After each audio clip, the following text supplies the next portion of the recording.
So, first of all, just to begin with quickly, when it comes to like having a okay, I guess what I'm trying to say, I'm really bad at explaining this. Okay, so when you are a college applicant and you're looking for going into like a good college, and you are against like thousands of other candidates that are equally as good with you as you with good grades and just a good record, you want to try to make yourself different. You're trying to make yourself stand out. So then the people will choose you to go to your college.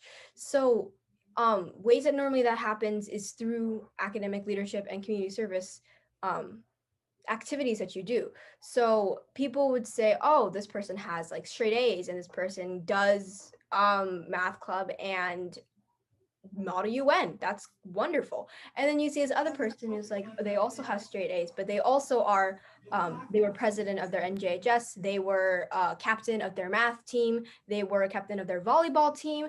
And it just makes you stand out because they know that you not only are incredibly intelligent in an academic field, but you are also a leader and you help out your community. And I find that very useful, obviously, because knowing this kind of information allows you to know how to stand out yourself. So when I first joined this cohort, sixth grade, I don't even completely remember anymore.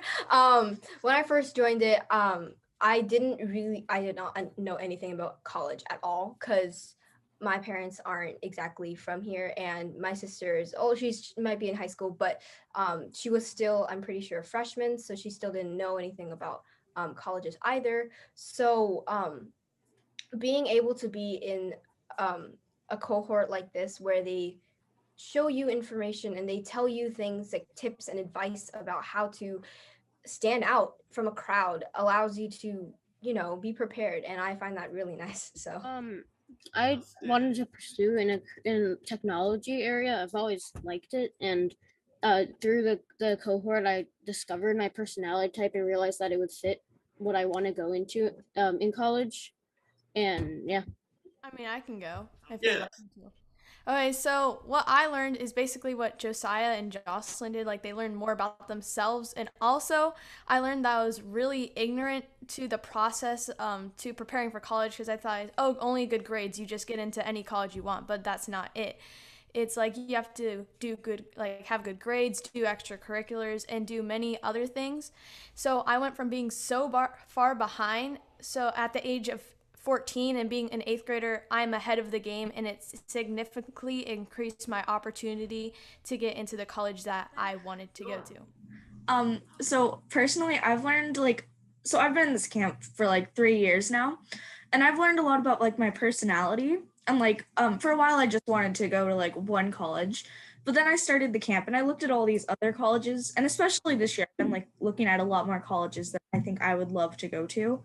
And I think it's really good because I've learned like more about what I want to do when I'm older, and like more about myself and my personality, and a lot about my work ethic, because I've had like a really heavy workload this year, as in like with all my homework. I don't think I've gotten 8 hours of sleep in a while. But yeah, so I've definitely learned a lot about myself throughout this whole camp. I've always had like an idea that I want to do something in the scientific field. Like I always liked marine biology, and then I discovered like environmental science and the programs that they have throughout the nation with the colleges and everything. So like my aspirations for a career would be like either in environmental science or marine biology. This question. I do. Okay, go ahead. Like I said earlier, so for a while before I started the program, I wanted to go to Brown and I wanted to become a zoologist. But then I joined the program and like I took the interest profile test, and it said that I would be a good teacher or an actress. And like I've loved theater. I've been doing it since kindergarten because I went to an art school. And it's been like one of my passions for a long time now. And I realized that would be something I would love to do or teach. And now like I've expanded my college to like Texas A&M, Sarah Lawrence, NYU, a bunch of other colleges too. And I just think it's changed a lot because of the cohort, because I never really thought about it. I thought, I could just apply to a couple schools, but I would probably get into the one that I wanted if I kept my grades up. Academically, I realized, like I really should join more clubs. So like Jossie was like, hey, you want to join a math club? So, Jossie's like really good at this recruitment thing. So I joined math club and JHS. Just those two clubs as of right now. Next year, I have a whole plan and list that I want to join. Leadership-wise, I am a yearbook editor in my yearbook class. I am one of the community service project committee heads for NJHS. And we're about to start my Sunday school youth group again. So hopefully I can secure a leadership role in that too. Community service-wise, as soon as I turn 14, I plan to sign up with the Keep Pinellas Beautiful volunteering program, and also to complete that community service project with NJHS. Yeah, I learned that you need to do you need to I didn't have enough leadership in community service, so that I needed to do more of that. And I was trying to find different leadership roles in my school and to reach out. And I learned that we can create clubs in school and get leadership roles in our own school. We don't have to find a club that's already made or someone already has. You can create your own and do it with your friends. And that for community service, that if you want to get into National Honor Society or Junior Honor Society, you're going to have more community service, and you have to do a certain amount each month. So I was going to join the Keep Pinellas Beautiful program. Just remember, you're only in middle school. You don't have to decide on exactly what college you want to go to or what you want to be when you're older. You still have time to figure it out. You just need to plan for all the possibilities instead of just choosing one. Choosing one place that you want to go or one job that you want to have. You need to think about all the other opportunities there are out. And you're only in middle school, so you don't need to know exactly what you want to be yet. I would say to not procrastinate at all, because I learned that by procrastinating, it does not help you. It can when you get behind, then you focus on that work, and then you get behind on your current work, and then it's just like a cycle of trying to catch up, and it doesn't end well by the end of the quarter. And I think that the cohort helped me stay organized, to help me learn how to get organized better, and that I'm glad I had the opportunity to join the cohort. I know I doubted myself a lot before I joined the cohort. I still do, but it's a mind over matter thing. You have to have confidence. You have to own the process and have grit. Really, yeah, you can't doubt yourself. You have to have confidence in your academic abilities and the abilities you think you can have in high school, because everyone's different, changed through the years. So you really just got to have that confidence so that you can apply to these schools and think that you will get in, and you probably will. Success, it's not an accident. So you must prepare and plan, and don't let anyone tell you, oh, you can't do this, oh, you can't do that, because you can achieve those goals. And you have to to achieve those goals, you have to be determined. And the most important thing that I believe is that you should never, ever give up. Because if you put your mind to it, you can achieve many things. Wisdom is going to relate to the fact that if any of the students or parents decide to put their kids in this cohort, it's a great decision.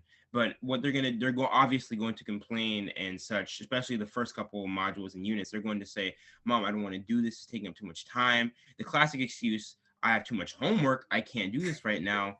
Don't let them do it. It's cheap. Maybe it's not cheap. Maybe they are getting stressed over homework, but keep pushing it on them, because you have to make them realize that this is going to pay off in the long run. And yes, I know for some kids who may be listening or may not be listening, but I know that I'm an avid watcher of YouTube. I watch a lot as well. And I see a lot of YouTubers who don't go to college or do go to college, and after college they go into YouTube and they do start doing videos and stuff like that.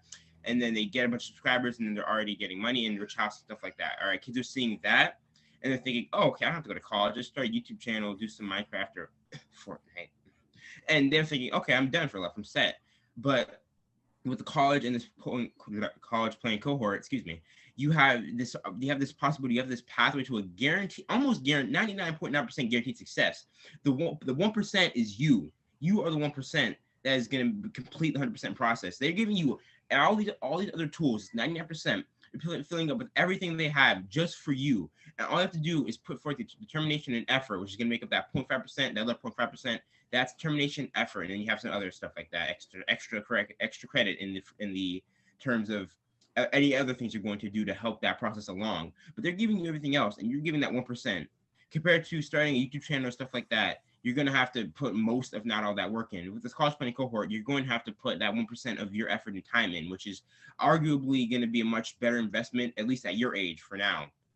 And honestly, once you get done with that, even if you don't get exactly what you want from this experience, at least you knew you did this experience and you went through it, and you can confidently say, I went through this stuff, I did college, and maybe it wasn't for me. But you can say that you've done that, and you can start off your life with a head start, honestly. And you can a little pebble of wisdom. Yeah, it's gonna be rough to stay up on those school nights and think about doing that work on a weekend, but just don't. It's I don't like saying just don't do something, because it's not gonna get that point across. So, something more in a general fact, being in this kind of environment is really good. And I really mean it.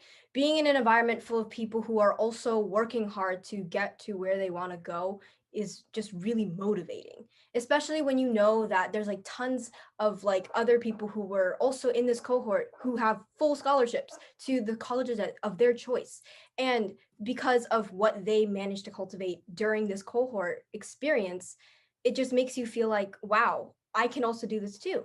So this entire environment just encourages you and motivates you to push yourself farther and farther down the road that you want to go to. And also, it just allows you to have like advice from other people, and allows you to have, like, for example, in our like monthly discussions, we talk with each other and try to give each other advice and tips on what we can do and stuff. And since majority of us are in the same school, we're able to give each other's opportunities that are in our school itself. And just having this kind of people around you, it's not like guaranteed for success, but it helps you more. It's better to have people who know what you're doing than to just have some friends who probably don't know what college is. So I don't know, just having this environment's really, really nice, and I'm really thankful that I'm actually here. So